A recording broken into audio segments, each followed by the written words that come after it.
Hey there, I'm Christopher Schoenwald, and welcome to Life as a show intently focused on helping people find their professional pathway by exploring and unearthing the details of jobs from around the world.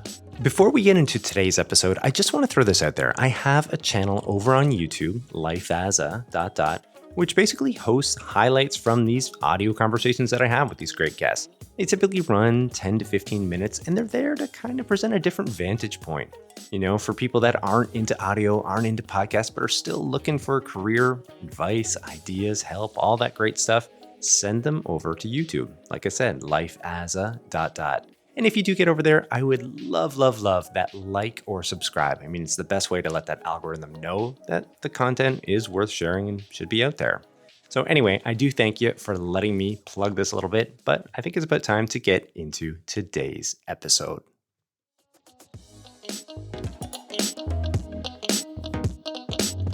There are so many ways to carve out a fulfilling life and career. And if you're lucky enough to do well, you'll know that the journey of landing that dream job or business is often fraught with quite a bit of initial uncertainty, anxiety, and challenge. Very rarely do people experience streamlined, soft landings into it all. Well, that's kind of the theme of today's episode. We have a guest lined up for you who, after overcoming her own personal struggles, combined with living experiences in 4 different countries, combined with deep reflections on her own cultural heritage, found her calling. And this involved a lot, leaving a successful career and setting forth into the professional unknown. And yet, here she is. Her name is Saori Okada, and she runs a London-based Japanese wellness startup. And in this episode, you're going to hear all about Saori's inspiring journey, what it's all about to run such a business, and even how to get into the wellness space. So all up, this episode offers a lot, and I'm excited to share. But first, let me quickly introduce Saori to you a bit more thoroughly, and we can get this episode started. Saori Okada, the heart behind Mogami Wellness, a London-based Japanese wellness startup, brings a unique blend of expertise and passion to her work. As a certified holistic wellness coach, speaker, and devoted student of Japanese calligraphy for over 25 years, she practices under her calligraphy name, Seisen. And in her deeply personal memoir, Until the Death of Me, a 15-year-old eating disorder recovery journey, Saori opens up about her over-decade-long journey with eating disorders, offering a powerful testament to the healing potential of holistic wellness. Now, before embarking on her entrepreneurial path with Mogami, Saori contributed significantly as a director of customer success in the media analytics field. She honed her skills in market research, cross-platform technology, and project management there, further solidified by her project management professional PMP certification. Her rich life experience, marked by living in 4 countries, shapes her mission to support individuals and organizations globally in achieving enduring holistic wellness through the art of Japanese well-being. Mogami Wellness is Saori's endeavor to connect cultures, bringing authentic Japanese wellness experiences to a global audience. And this mission encompasses a range of offerings, from online learning and private wellness coaching to immersive group mindfulness experiences and strategic collaborations with like-minded organizations. Saori's vision for Mogami Wellness is not just about wellness. It's about creating a bridge between cultures, inviting the world to embrace the profound simplicity and depth of Japanese wellness principles that can empower us all. So, with all of this noted, I'd like to welcome you to my conversation with Saori Okada.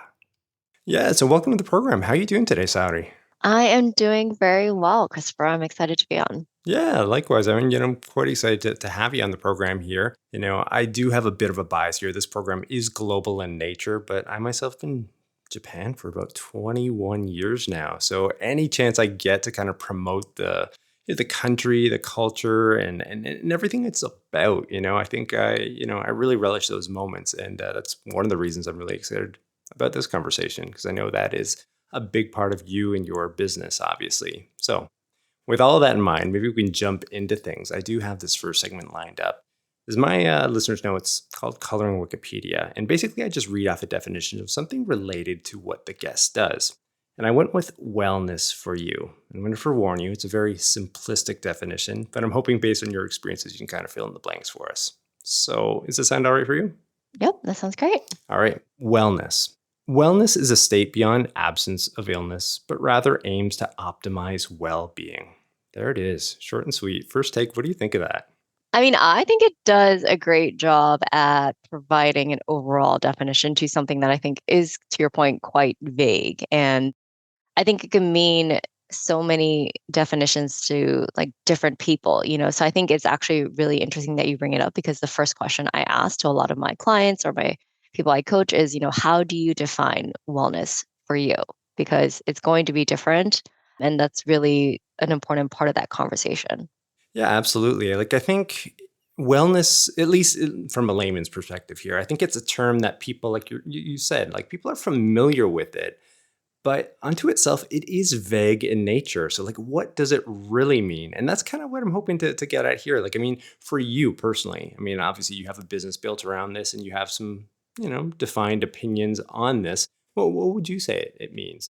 Yeah, that's a great question. I would start off with saying that my definition has also changed over time.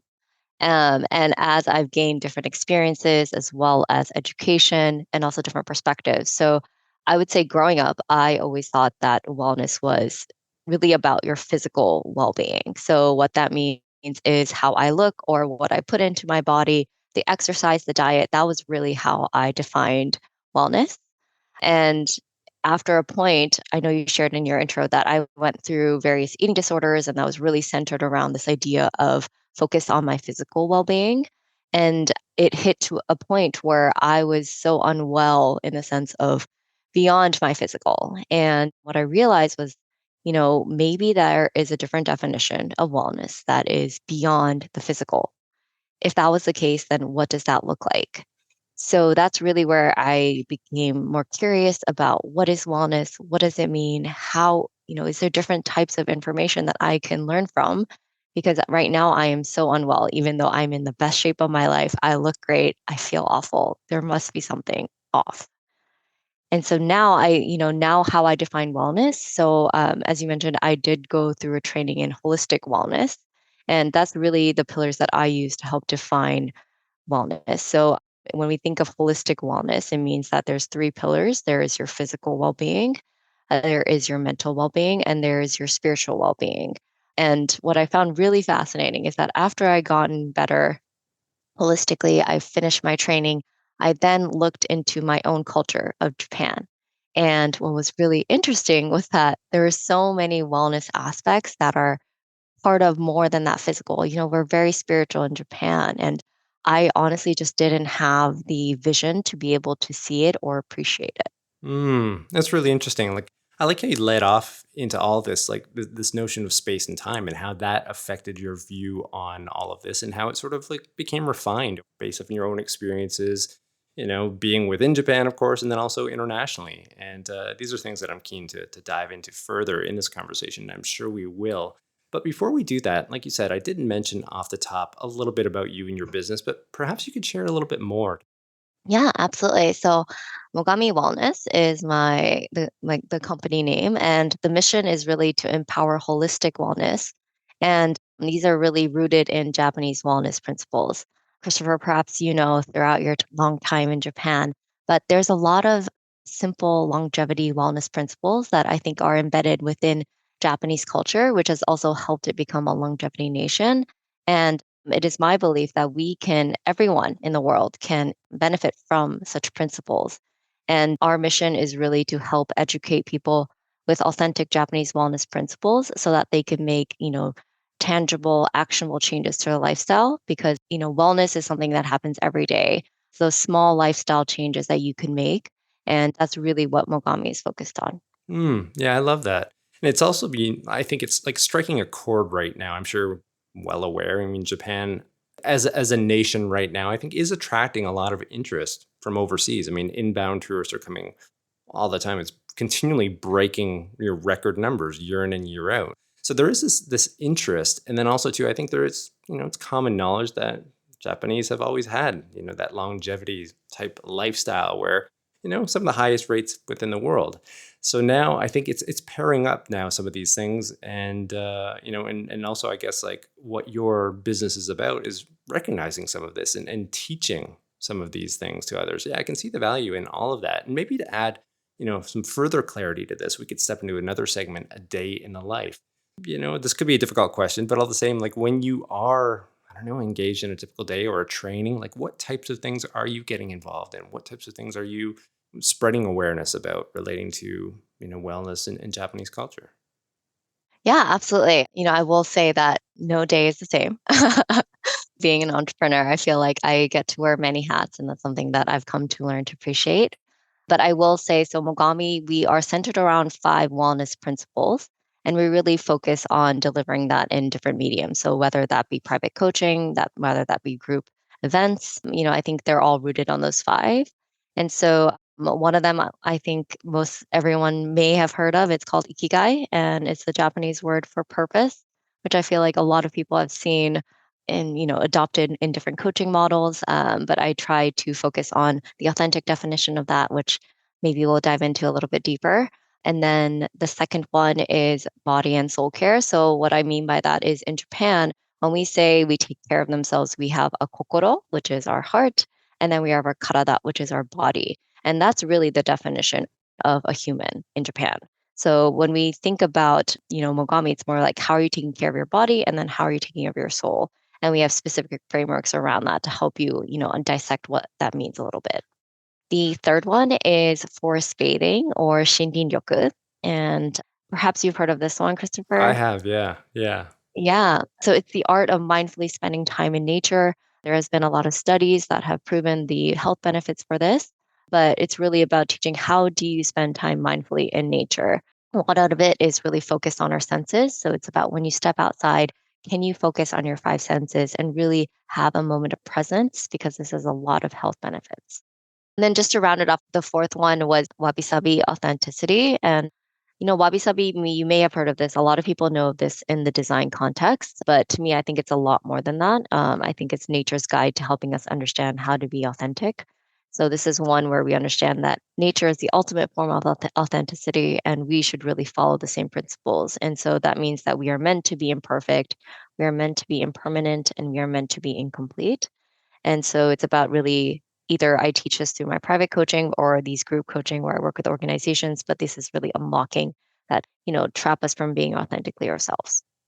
Now, these pillars themselves, are they also sort of fitting in that bucket of like, these are things that came to you over time when you were reflecting on your own culture and what makes it unique? These are things that, like one by one sort of came along, or were these things that like you in your youth were aware of and were considering at that time? If you could get a little more insight on that. Yeah, I mean, I think one I will say like after my training in holistic wellness, I had the lens to be able to appreciate my childhood and my culture. But also, I sometimes laugh because a lot of the things that I've come to realize are things that like my grandma used to tell me, like small things like, oh, spending time in nature, let's go for a walk. And I was like, that's things that I really just didn't appreciate. But now, when I was older and I had the wisdom to be able to appreciate those things that really came to light. And, I think that's part of the reason why I was able to come up with these 5 pillars. Yeah, absolutely. I mean, that's something that comes up quite a bit on this program are these reflective moments across your life and across your career. And when you do take the time to contemplate, there's a lot of learnings that are in your past. You might not be aware of them necessarily, but they're there, and if you really give the time to kind of search them out, yeah, there's a ton to be gleaned from that, I guess, and it sounds like that's the case or was the case for you at least. And speaking of which, maybe we could learn a little bit more about your past. Again, off the top, I did lightly mention some of that, but perhaps you could sort of like connect up some of the dots in terms of, how all of this came together. Like what, personally and professionally brought you to this moment and where you're at in your career.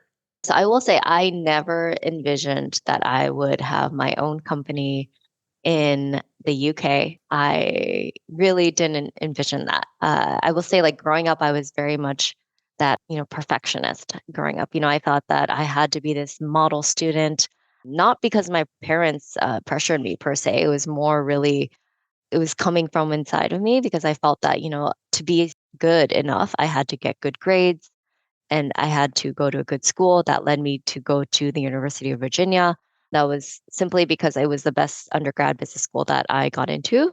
And so I went there and then I studied business. I studied business analytics and marketing. And so I didn't know where I wanted to go professionally, but a lot of my friends, most of them went to Wall Street or New York. So I followed along. I was like, okay, I guess this is where I'm supposed to go.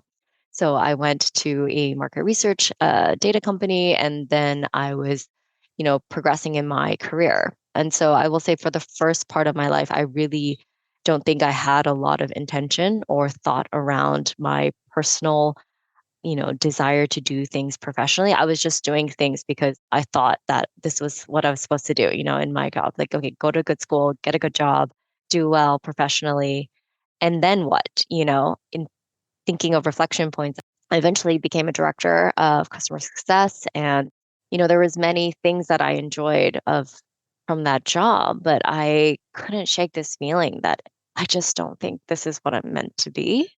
I've seen people that are passionate about marketing and advertising, and I was not one of those people. And, I had to really be honest with myself in that sense because I really didn't have that drive, that passion. And I was missing that really. I was like, is this really what my life is going to be about?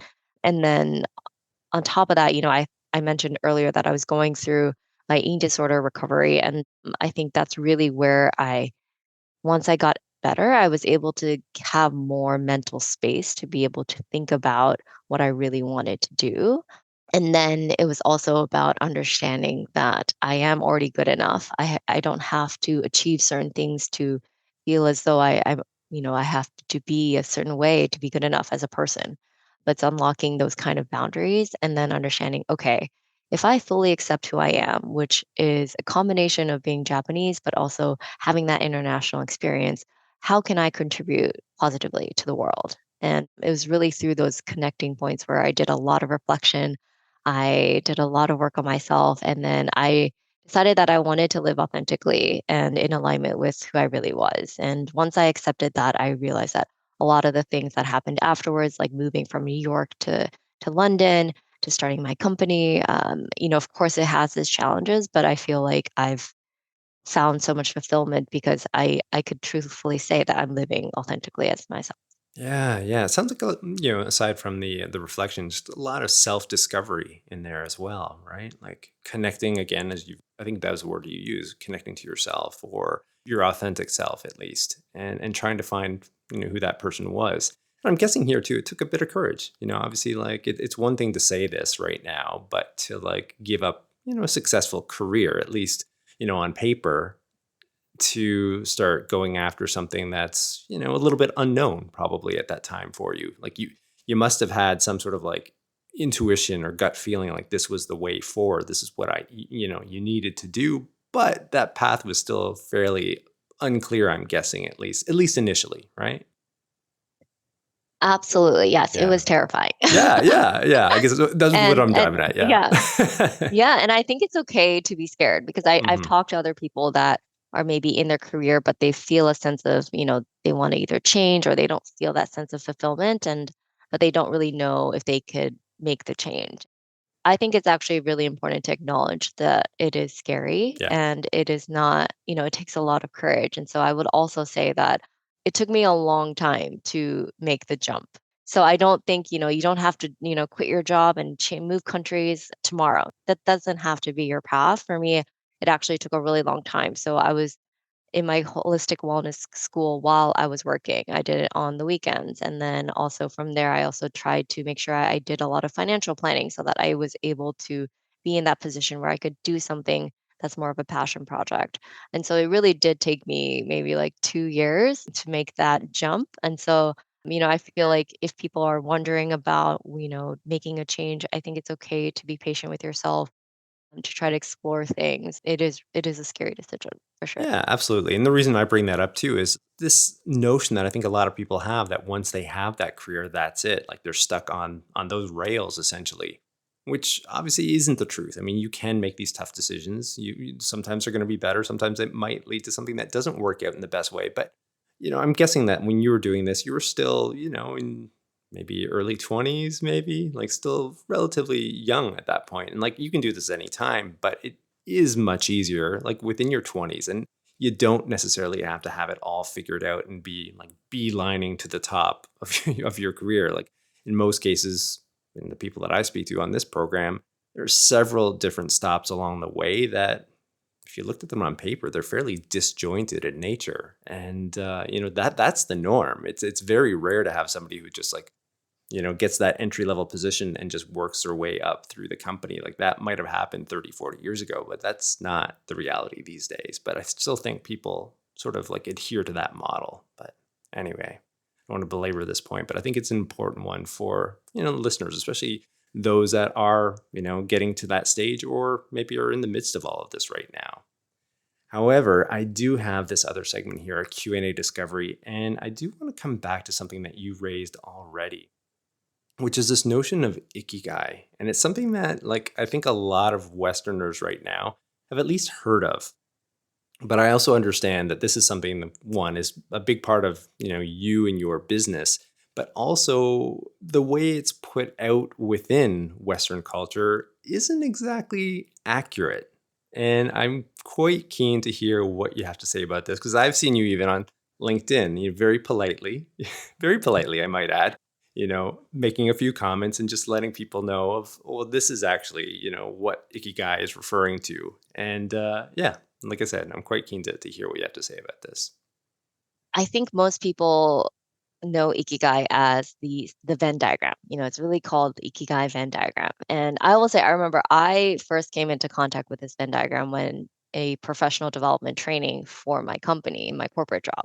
And they were saying, oh, in Japan, they use this Venn diagram. And for those that who don't know, they're saying that Ikigai, which is the Japanese word for your purpose or what gets you up in the morning, is the intersection between what you love, what the world needs, what you get paid for, and what you are good at. And so I remember being so shocked because I had never seen this Venn diagram in my life. And so I first thought it was me. I was like, oh my goodness, I must have missed something significant because everyone is talking about it. I also see it on the back of this national best-selling book. And I have apparently just missed something really important. And so then I immediately called all of my relatives in Japan and said, have you seen this Venn diagram or heard of this approach? Because I have not. And I was relieved when everyone said, oh, no, I've never seen this. This is really interesting. And so to give you some background on what happened after I did some research was essentially there was a TED Talk by Dan Butner that was talking about the blue zones. And he was mentioning that in Okinawa, which is considered a blue zone, that there is this word called ikigai, and it is a important reason why, Okinawa people live for such a long time. And what happened was there was a blogger named Mark Wynn that listened to this TED Talk, and then he actually repurposed a different purpose model that was Spanish astrologer named Andrew Zuzunaga's purpose Venn diagram. He essentially just changed purpose to ikigai, wrote a blog post about it, and the rest is history, as we say. Wow. Okay. So, like I said, it's kind of been a bit of your mission. I mean, your business itself is built on, on Ikigai and the way you, understand it to be. Maybe you could share a little bit more about that, how it connects up to your business and what you're engaged in service wise. Yes, absolutely. So I will say I'm so grateful to this Venn diagram because I kept looking for source resources saying, where is the authentic definition of ikigai? And when I say authentic, I essentially look at the kanji of iki and gai, because that is the combination of these two words to really provide some insight into what this word really means. But I couldn't find it. And so, trying to come up with solutions until I realized, okay, I actually realized that I can see the difference because I have this New Yorker's mind and Japanese soul. And so perhaps that I have almost like an obligation to try to share this authentic definition because I mentioned that the Venn diagram has a lot of potential areas of, it could be misleading in a sense. So what I mean by that is because this Ikigai Venn diagram is focused on your professional job, for example, what if someone retired? Does that mean that they no longer have purpose in this world? What if you quit your job to take care of your children? That could also be another barrier. And another thing that I realized about this Venn diagram is that a lot of it is external validation. So, what you get paid for, what the world needs. These things can be important factors to consider, but a lot of times, ikigai is coming from your soul and your heart. This word in of itself, it's not something that can be coming from the mind. I really do think it has to be intrinsically, you know, valued in what gives you life purpose. So a lot of what I do at Mogami is, of course, we focus on your professional life, but when I say holistic wellness, it's also encompassing your personal and your professional life. So we really do keep you, each individual, as the center of everything that we do. And then we don't do it where we just focus on your professional life, we just focus on your personal life, because, that's not really how we operate. And so it's really about finding holistically what really gives your life purpose through understanding these small moments that really bring you that feeling of joy for living. Yeah, yeah, I love that. That sentiment right there. I mean, to be frank, I mean that's the focus of this podcast, right? I mean, life as a, we deep dive into professions and entrepreneurial stories and whatnot. But there's always this element of the life aspect intersecting, and I think a lot of people like to put these into two different like columns or pillars maybe. But the truth of it is, like they're constant, like intermeshed with one another, and there's rub off the influence of one on the other. It's constant and it's always there. So if one isn't in alignment, it's gonna have some rub off in the best way, on say the personal side of life, and how you're interacting with the world. So yeah, I get that, and I can see the value in all of that, most certainly. I do have this other question that I would like to slide into here. And this one's also kind of getting into the nuts and bolts of your business. And in terms of like becoming a certified wellness or certified holistic wellness coach, I know that you have proper certification for this. And for those who are interested in this, I think they might be curious to know what goes into all of this. Like what types of studies are you looking into? Again, as a note taker myself, I have no idea what that would be about. And I'm sure there's some listeners that also sort of share that sort of, unclear look at it. So perhaps you could fill us in a little bit. Yes, absolutely. And I will say that I had the same feeling because I looked into it and said, where is coaching? How is it regulated, or what does it mean to be a coach? Because I do think that it is a newer industry. So what that means is that, perhaps it's not as regulated, or there's not clear definitions of who can be a coach, who cannot be a coach. Because, right now anyone can technically call themselves a coach. And so when I looked into it, you know, I first looked into the wellness experts that I was listening to. So I listened to a lot of podcasts, including, health and wellness. So then I was looking into professionals that were respected in this area and was seeing whether they recommended certain associations or different groups to for me to take a look at. So when we look at coaching, I think the most well-known one might be ICF, which is the International Coaching Federation. So this is not beyond just wellness coaching, but there's also professional coaching, there's executive leadership coaching. These are all part of ICF. So if you go to the ICF website, there are a lot of programs that are approved by the ICF. So what that means, it has met their certification and standard of programs so that you can be able to filter potentially programs that do not meet that criteria. And then the second one is because I study holistic wellness, I looked at the National Board Certified Health and Wellness Coach Association. So this is the main governing body for holistic wellness. I did my training in the Institute of Transformational Nutrition, and I studied the CTNC, or the Certified Transformational Nutrition Coaching Program. It's a mouthful. A mouthful. That was a mouthful, yes, Yeah. but I said it. But basically, it is a approved program by this board. So I am eligible to take the board certification for this. So, and then the last thing, I also did look whether they were part of the UK and International Health Coaching Association, because I knew that I was exploring living abroad in Europe. And so I wanted to make sure that my certification was eligible for part of this association, which is the UK's only health coaching accrediting program. And so I know I said a lot there, but I think if people were considering, exploring this aspect, I would definitely make sure that you check out these, accreditation associations because there's always a list of approved programs. And then look into whether it does hit the criteria that you're looking for in terms of, is it approved program by the ICF? Is it approved for that you could sit on the national board exam for the NBC, HWC?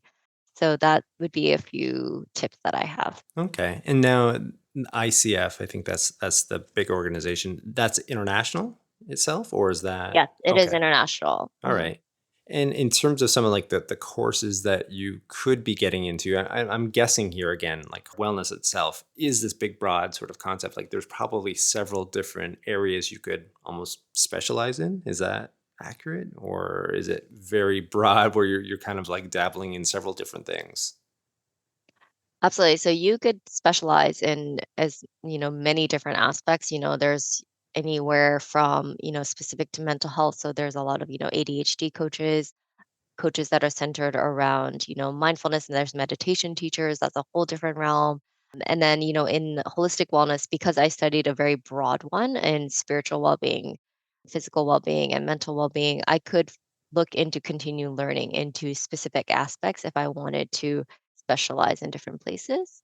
So, I think as part of joining an association, one of them is always big pillar is continued learning. So you are, expected to, and you should as a coach really to always be on the forefront of trying to learn more, whether that's in holistically in wellness or it could be something about physical wellness, mental well-being. They actually offer a lot of continued learning opportunities for you to make sure that you are up to date with your coaching education. No, I appreciate you sharing that. And the reason I ask, of course, are for listeners who might have an interest in this, but just again have no idea where to begin or where to even like consider this topic of wellness itself. Which does lead me into this next question here. Getting back to you and your niche, really, and this kind of comes back to entrepreneurship, also, right? Like having an idea for something, but then drilling down and making it ultra niche. And within the wellness field, bringing in the Japanese side of things. I'm guessing that that's probably not a space that's overly developed. Maybe it is right now. Maybe it's gaining steam. But when you first started, that probably wasn't like a mainstream sort of offering one maybe by the ICF, but also too like something that's in the market. Was that something that crossed your mind at the time that this could be an opportunity for you? Yes, I mean, I think I was so lucky that it was also who I was, but then I also looked into whether someone was doing it, and I didn't really see someone playing in that space. So I think I realized that there was an opportunity for me to be able to contribute. And so I think it was interesting when I was able to come to terms with my both sides of being Japanese, but also having international experience. Once I was able to do that, I felt like I was actually able to capitalize on the opportunity. Yeah, and that's the other part of this. I think that that I do find quite compelling is the fact that you do have that international experience, but then also, this strong tie to your own culture, and like the benefits of that, and from your international sort of jaunts and times, and whether it's New York, whether it's in London, whether it's elsewhere. Maybe you could speak to that point as well. Some of those experiences, maybe not the culture necessarily, but like how those experiences shaped you and your visions, and again sort of played into where you've come to this point. Yeah, absolutely. So I've lived in, yes, I guess like 4 countries now. I grew up in Japan, I went to school in the States, and then I worked in New York, but then I also lived in Toronto for 3 years, and then I moved to London, so the UK. So I've had the pleasure of becoming friends and working with so many people from so many different countries, and I think that what I've learned is that fundamentally, there's a lot of similarities between all of us. And what I mean by that is we all eat, we all sleep, we all move. These are all things that we all do every day, but there's actually, benefit to focusing on the details, to seeing how can we make improvements for your overall well-being. And what I love about Japanese wellness principles is that it could be applied to anyone. You don't have to have a lot of money, you don't have to buy these expensive programs to be able to start living a life that's well lived. So I think for me, what I learned was that there's actually a lot of common practices across all different countries and different cultures. And so all of these principles that are rooted in everyday habits can actually be applied to all the different people. And in a world that sometimes I feel like is very divided, I feel like sometimes like my experience reminds me that we're actually very similar in many ways, and I think that we could all benefit from sharing different cultures, and that's really what I hope to do with Mogami. Yeah, and it's a perspective, or those are several perspectives, I'm guessing, that you probably wouldn't have had if you never left, right? I think that's the value in Yeah. getting out and experiencing a culture that is different than your own and exploring the world a little bit. Yeah, no doubt. You never know where it's going to go. Aside from like just the travel experiences and whatnot, the professional impacts that it can have on you and the way you interpret the world and the way you interpret opportunities can also shift and change. And it sounds like that's exactly what happened for you. Now, I do have this last question in the segment here, and this one's kind of centering in on the fulfillment that you get from the profession itself. It sounds like to me the way you're explaining it right now that you are quite satisfied. You found your calling, and it's something that brings you immense joy to help others and help them sort of discover some of these principles and improve their lives. But maybe you could speak to this point, like how has this journey been for you personally? Yeah, I know I mentioned we talked a little bit earlier about how, it's always scary when you make a big life decision, and I was very scared. And I always think back to, why am I doing this? What is it that I want to get out of doing this? And, how would I, describe success in making this transition? And I always came back to the fact that if I could empower people to feel good enough, because that was my underlying feeling that I had. I've never felt good enough for who I was. That's why I was trying so hard to prove to myself that I am good enough by achieving certain things. But if I could just help one other person, and other people, give them the time that they need to really look internally to find that, self-worth from within, then all of this would have been worth it. That's always been a statement that I've really reflected on, and everything for me is rooted in that. So it's about, can I empower people to feel authentically good enough, be able to take care of themselves?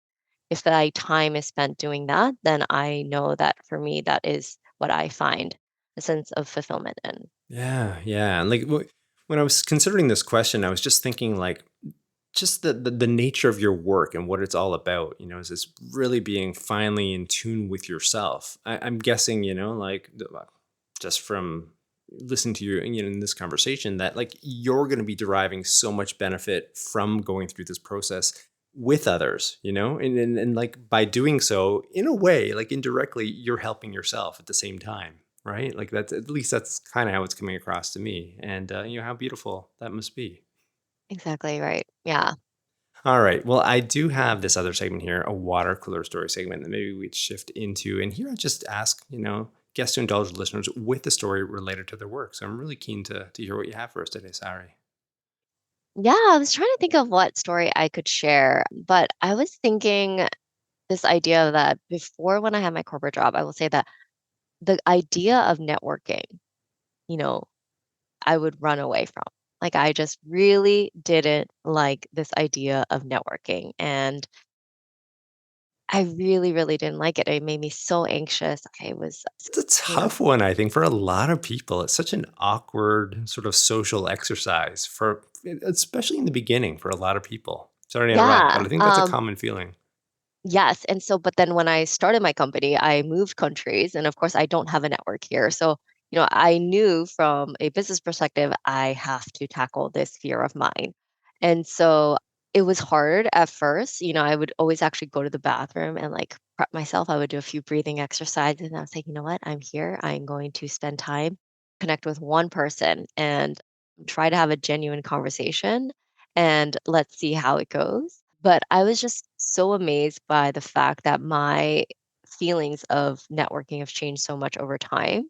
And I felt like that came from many reasons. I mean, one, I think just frequency. I think I did it a lot. So it actually helped remove some of the fears that I had towards facing it. But then two, actually, I learned that because I was so passionate about what I was doing, I had no problem talking about my job, or I didn't have any problem like talking about what drives me or why I'm doing what I'm doing. And it was actually such an enjoyable experience.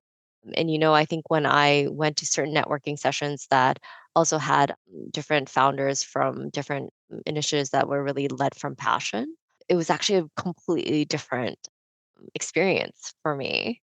And so I thought I would share this story because I actually think that networking is a tough one. I know that it could be awkward, and sometimes I really do think that's kind of just part of the whole aspect of it. And we just have to embrace the awkwardness.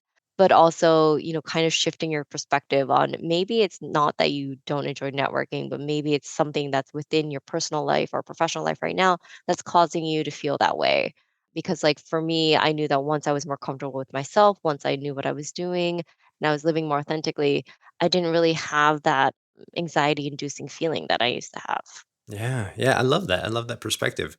And this notion of reframing it, and like Yeah, making it sort of an activity where you're going to not only have an opportunity to share to the world what you're doing, but it's also like, at least from my perspective as well, it's like a learning opportunity. And when you're involved in entrepreneurship, if you can connect with others and learn from what they're doing and something that could be completely different than yours, but it could still spark some sort of idea in your mind that later on, whether it's maybe some sort of collaborative efforts that, you and that person can engage within, or maybe it's just an idea that you can borrow for your own business. There's so many different ways of reframing that entire process of networking.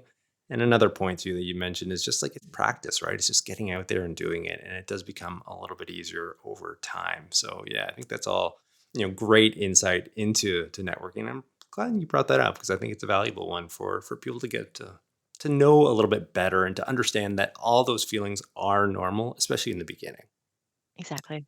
Well, I do have one last segment here, and we're just blowing through this conversation here. It's a crystal ball segment. As the name implies, we're looking towards the future, trends, predictions, so on and so forth. Now, clearly, we're blasting into this fourth industrial revolution. Technology itself and the impact that it's having on our lives. I mean, it goes without saying. AI is the topic of conversation, and for good reason. It's changing our lives, and it's in a lot of positive ways. But the way I see it, at least, there's always trade offs, right? If we're going to sink ourselves deeper and further into technology, well, what is the trade off on that within our lives? Like, what are we giving up by doing that? And I'm sure, based on your business, based off your experiences, you do have some thoughts on this. And I'm quite keen to hear what you have to say. Yeah, I feel like I have such a complicated relationship with AI. Like I love it. It's Yeah, amazing. It's so exciting. same. And at the same time, I'm terrified of, the impact on, humanity and wellness. And yeah, so I feel like it's always a double-edged sword, as we say. But I feel like when I think about it from a wellness perspective, one of the last pillar of for Mogami is actually presence and mindfulness. And I focus on this through the traditional arts of Japan, where we look into the power of creative flow and practicing things with our hands that helps us be present. And so I think a huge benefit of AI is the fact that it could, remove a lot of repetitive tasks.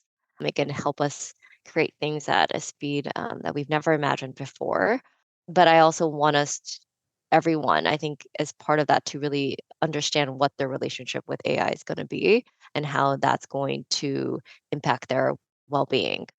I used to work in advertising and marketing. And so a lot of, information and data that I have is around, spend screen time. So it's like, how much time are you spending online?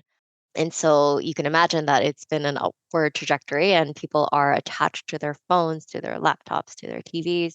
But I think something that we have to be careful of in a wellness space is let's be present. What does that mean? When you are not on your screen and you are appreciating someone completely, are you present there? Are you not caught in your mind? Are you thinking about other things?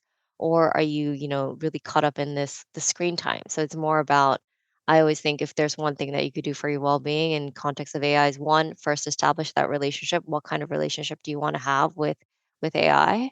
And then to make sure you take time to remember that we're humans and really connect with humans to humans because I do think that's something that I worry about a lot. Yeah, absolutely. And that point of trade-offs, like there's so many docs that have been put out or so many like research studies as well that are kind of indicating the screen time isn't necessarily the best thing for us, for our souls, for a lot of things, even physically as well. It's taking away from us getting outside, exercise, but just mental health issues and whatnot. It doesn't take much to look at like the rise of depression, even like teen suicides, all these different Mhm. things that are like terrifying, absolutely terrifying. And they're all being sort of linked up to, our intense interest in technology. So I think, yeah, I like your advice of being mindful basically about this. And like, it's something that even myself, like I find myself doing a little bit more often. Like if I'm getting sunk into it and just scrolling, like what am I doing? What am I doing? And how am I feeling right now by doing this? I've been doing this for like 5 minutes right now. Like what are my emotions in this moment right now? Am Mhm. I feeling envy right now? Am I feeling frustration or am I feeling like happy? Whatever it might be. But like recognizing that feeling that is being created by that activity, because then like you have control, right? You can choose whether or not to continue doing that, or if it's something that's not empowering, well, maybe you should be putting that phone down and getting out or connecting with yourself in some other way. So yeah, I like that advice or that insight that you shared there. But overall, I mean, this conversation, we've just blown through it, and it feels like we just got started here, Saudi. But I know listeners are absolutely going to love all of it, everything that you've shared. So I do thank you for taking some time and joining the program today. It's been a true pleasure. Likewise, thank you for having me. Now, for those interested in learning more about Saori and her work, you can find her on the following platforms: Instagram, LinkedIn, and also her website, mogamiwellness.com. And for reference, I will have links for all of these in the show notes. And hey, I mean, if you like today's show, please be sure to tell a friend and share. To show further support, you can always rate, review, and subscribe wherever you access your podcasts. And lastly, as I did mention off the top, I do have this YouTube channel which hosts highlights from these audio conversations. And if you do make your way over there, I would love, love, love that like or subscribe. Now, finally, don't forget to join us on the next episode of Life as a, where we'll continue to explore and unearth the details of professions and the people behind them. I'm your host, Christopher Schoenwald. Until next time, stay curious about life and living.